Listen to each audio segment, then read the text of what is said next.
देखिए, आज हम लोग कक्षा 10 का केमिस्ट्री का चैप्टर नंबर 2 पढ़ने वाले हैं, जिस चैप्टर का नाम है अम्ल, क्षारक एवं लवण। ठीक है, केमिस्ट्री का चैप्टर 2 है। इसके पहले हमने आपका चैप्टर नंबर जो 1 है इसको करा दिया है। अगर आपने नहीं देखा है तो जा कर के आप प्ले लिस्ट में देख सकते हैं, या फिर हमारे चैनल पर जाकर आप देख सकते हैं, या फिर हम आपको इस वीडियो के नीचे डिस्क्रिप्शन में उसका लिंक दे देंगे। उसके माध्यम से आप चैप्टर 1 को आसानी से देख सकते हैं। ठीक है, आपको जितना भी चैप्टर देखिए, यानी कि केमिस्ट्री का आपका जितना भी चैप्टर है, चाहे आप केमिस्ट्री का तैयारी कर रहे हो, चाहे फिजिक्स का या फिर बायोलॉजी का। ठीक है, यानी कि साइंस में से तीनों, साइंस हो गया आपका, साथ में एसएसटी यानी कि सोशल साइंस, सोशल साइंस। ठीक है, हिंदी, इंग्लिश, मैथ, संस्कृत, यानी कि सभी विषय का तैयारी आपको हमारे चैनल पर कराया जाता है, और वो भी बिल्कुल फ्री ऑफ कॉस्ट। ठीक है, और बहुत ही अच्छे तरीके से कराया जाता है। आप एक बार पढ़कर देखिए, अगर आपको अच्छा ना लगे तो कहिएगा। ठीक है, तो चलिए हम लोग शुरुआत करते हैं। देखिए, चैप्टर का आपका नाम है, कह रहा है कि अम्ल, क्षारक एवं लवण। ठीक है, अम्ल, क्षारक एवं लवण, ये आपका केमिस्ट्री का चैप्टर नंबर 2 है। चलिए देखिए, शुरुआत करते हैं। पहले हम लोग जानते हैं अम्ल के बारे में। गुण के आधार पर हम अम्ल को किस प्रकार से पहचानेंगे। ठीक है, अम्ल है, कहा कि अम्ल वैसे पदार्थ को कहते हैं जो स्वाद में खट्टा होता है।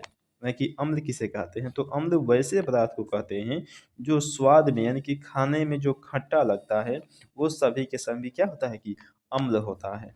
ठीक है, समझ गए होंगे आप लोग। चलिए, अब देखिए, ये क्या हुआ कि एक अर्हेनियस नामक का एक वैज्ञानिक थे। उन्होंने एक परिभाषा दिया, तो लिखे हैं हम लोग कि अर्हेनियस के अनुसार अम्ल का परिभाषा क्या होगा। ठीक है, कि वैसा पदार्थ जिसे जल में घोलने पर H+ आयन प्रदान करता है तो उसे अम्ल कहते हैं। H+ आयन का मतलब है कि हाइड्रोजन आयन। ठीक है, कि वैसा पदार्थ जिसे जल में अगर घोल देंगे तो क्या निकलेगा, हाइड्रोजन आयन निकलता है, तो उसे ही क्या कहते हैं कि अम्ल कहते हैं। जैसे मान लीजिए कि अम्ल प्लस में जल, अम्ल को जब जल में घोलेंगे तो क्या मिलेगा हमें, हाइड्रोजन आयन अगर मिलता है, यानी कि H+ का मतलब होता है कि हाइड्रोजन आयन। ठीक है, देखिए यहाँ पर लिखे हैं H+ का मतलब क्या होता है कि हाइड्रोजन आयन होता है। अगर हाइड्रोजन आयन मिलता है तो वह क्या होगा, आपका अम्ल होगा। अब देखिए, जैसे मान लीजिए यहाँ दिया है कि H+ और H2O। ठीक है, यानी कि हाइड्रोजन आयन, प्लस में हम हाइड्रोजन आयन को अगर हम जल में घोल देते हैं तो क्या मिलेगा, आपका H3O, यानी कि हाइड्रोनियम आयन हमें मिलेगा। ठीक है, अब देखिए HCl+H2O, HCl यानी कि हाइड्रोक्लोरिक अम्ल, प्लस में क्या लिया है ये H2O, यानी कि जल दिया है। जब इसको आपस में अभिक्रिया कराएंगे, यानी कि जल में जब HCl को जब जल में घोलेंगे तो क्या मिलेगा, यहाँ पर हमें H+ मिलेगा, यानी कि हाइड्रोजन आयन यहाँ पर मिलेगा। ठीक है, और साथ में Cl- मिलेगा, यानी कि क्लोरीन। ठीक है, अब देखिए, चलिए अगर देखिए, अगला होता है आपका कि अम्ल के प्रकार। अम्ल कितने प्रकार के होते हैं, लिखेंगे कि अम्ल 2 प्रकार का होता है।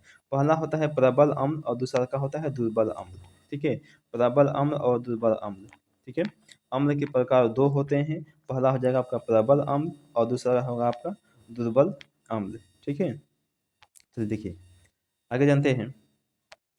अगला है आपका प्रबल अम्ल किसे कहते हैं, लिखेंगे कि वैसे अम्ल जिसे पानी में घोलने पर पूर्ण रूप से घुल जाता है। यानी कि वैसा अम्ल जिसे पानी में घोल देंगे तो वह पूरा के पूरा घुल जाएगा।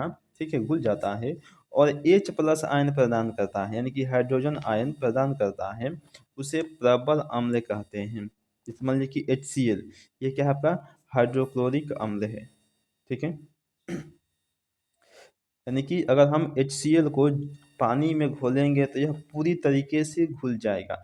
HCl यानी कि हाइड्रोक्लोरिक अम्ल। ठीक है, और साथ में दिया है आपका H2SO4, सल्फ्यूरिक अम्ल। सल्फ्यूरिक अम्ल होता है यानी कि बैटरी का पानी।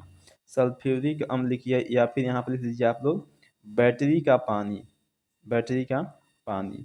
ठीक है, यानी कि अगर इसको हम पानी में घोलेंगे तो पूरी तरीके से घुल जाएगा, और जब घुलेगा तो क्या निकलेगा, आपका H+ आयन प्रदान करेगा, तो उसे ही हम लोग कहते हैं प्रबल अम्ल।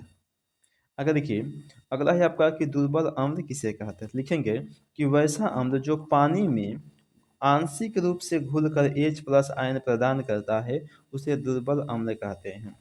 अब देखिए कि वैसा अम्ल है जो पानी में आंशिक रूप से घुलने का मतलब है कि वह पूरी तरीके से नहीं घुलेगा, कुछ घुलेगा और कुछ बच जाएगा। ठीक है, समझ लीजिए कि अगर हम चूना को घोलते हैं, पानी में अगर चूना को घोलेंगे तो क्या है, पूरा घुल जाएगा? नहीं घुलेगा। यानी कि उसमें जो पत्थर है वो बच जाएगा, जो खराब भाग है वो नहीं घुलेगा। तो वो क्या होगा आपका, यानी कि दुर्बल अम्ल। ठीक है, जिसमें जो आंशिक रूप से घुल करके H+ आयन प्रदान करता है, तो उसे हम दुर्बल अम्ल कहते हैं। अब देखिए कुछ यहाँ पर क्या है कि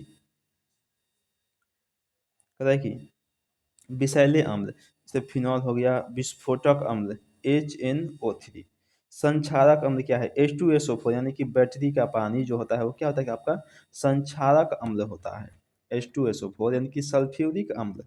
H2SO4 को हम लोग सल्फ्यूरिक अम्ल बोलते हैं, या फिर उसी को कहा जाता है कि बैटरी का पानी।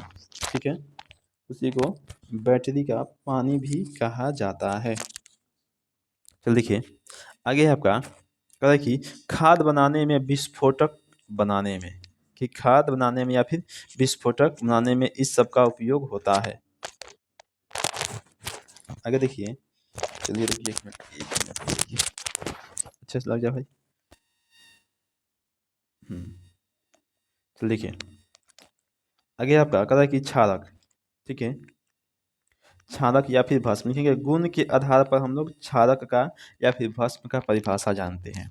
कह कि वैसा भस्म जो स्वाद में कड़वा लगता है उसे हम क्षारक कहते हैं। यानी कि वैसा भस्म जो स्वाद में कड़वा लगता है, जैसे मान लीजिए कि नीम का पत्ता, अगर नीम का हम पत्ता लेंगे तो ना तो वो तीता लगता है और ना ही मीठा लगता है, वो क्या होता है कि कड़वा होता है।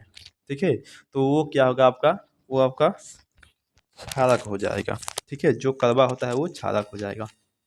अब देखिए, अगर किसी को मान लीजिए कि अगर आप चाहते हैं केमिस्ट्री का, CHEMIST, ठीक है, अगर आप चाहते हैं कि केमिस्ट्री के पूरे चैप्टर का नोट्स लेना चाहते हैं, केमिस्ट्री के पूरे चैप्टर का अगर आप नोट्स लेना चाहते हैं कि आपको पूरा चैप्टर का नोट्स मिल जाए, ठीक है, तो क्या होगा कि आपको हमारे नंबर पे, हमारे नंबर ये नंबर है, इस नंबर पे आप देखिए लिखते हैं 87 57 19 32 और 83।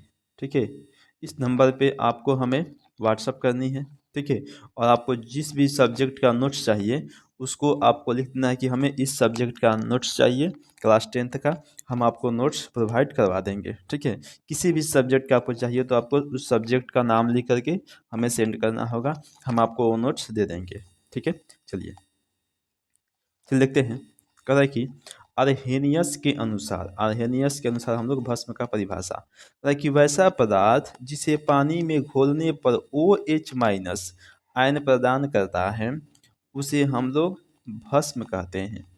ठीक है, OH का मतलब होता है कि हाइड्रोक्साइड आयन, हाइड्रोक्साइड आयन, कि भस्म प्लस जल, यानी कि भस्म को अगर हम जल में घोलते हैं तो क्या मिलेगा, OH- हमें मिलना चाहिए। जैसे मान देखिए यहाँ पर है OH- का मतलब होता है कि hydrogen, hydroxide ion, hydroxide ion. देखिए यहाँ पर लिखे हैं ना कि KOH+H2O। ठीक है, इसको आपस में जब घोलते हैं तो क्या मिलेगा, K+ साथ में OH- हमें मिलता है। OH- का मतलब हो गया आपका हाइड्रोक्साइड आयन हमें प्राप्त हो गया यहाँ से। अगर देखिए आगे आपका क्षार, लिखेंगे वैसे भस्म जो पानी में घुल जाए, यानी कि वैसा भस्म जो पानी में घुल जाए वह क्षार कहलाता है। यानी कि अगर भस्म है और पानी में वह घुल जाता है, यानी कि भस्म है और वह पानी में घुल जाता है, तो उसे ही हम लोग क्षार कहते हैं। ठीक है, अगर देखिए अगला है आपका कि भस्म या क्षारक के प्रकार कितने होते हैं। लिखेंगे भस्म दो प्रकार का होता है, पहला होता है प्रबल भस्म और दूसरा का होता है आपका दुर्बल भस्म। ठीक है, भस्म भी दो प्रकार का, प्रबल भस्म और दुर्बल भस्म। चलिए जानते हैं हम लोग प्रबल और दुर्बल भस्म को। कह रहा है कि प्रबल भस्म क्या है, लिखेंगे वैसा भस्म जो पानी में पूर्ण रूप से घुलकर OH आयन प्रदान करते हैं उसे प्रबल भस्म कहते हैं, जैसे KOH हो गया, NaOH हो गया इत्यादि। ठीक है, देखिए अगला है आपका कि दुर्बल भस्म किसे कहते हैं, लिखेंगे कि वैसा भस्म जो पानी में आंशिक रूप से घुलकर OH आयन प्रदान करता है। आंशिक रूप से घुलकर यानी कि पूरी तरीके नहीं घुलेगा, थोड़ा बहुत घुलेगा, ठीक है, घुल करके OH आयन प्रदान करता है, उसे दुर्बल भस्म कहते हैं। ठीक है, जैसे ठीक है, जैसे क्या होगा खाने वाला सोडा। ठीक है, देखिए जो खाने वाला सोडा होता है या फिर इनो कह लीजिए, तो जो इनो होता है वो पूरी तरीके से नहीं घुलता है, वो दुर्बल भस्म होता है।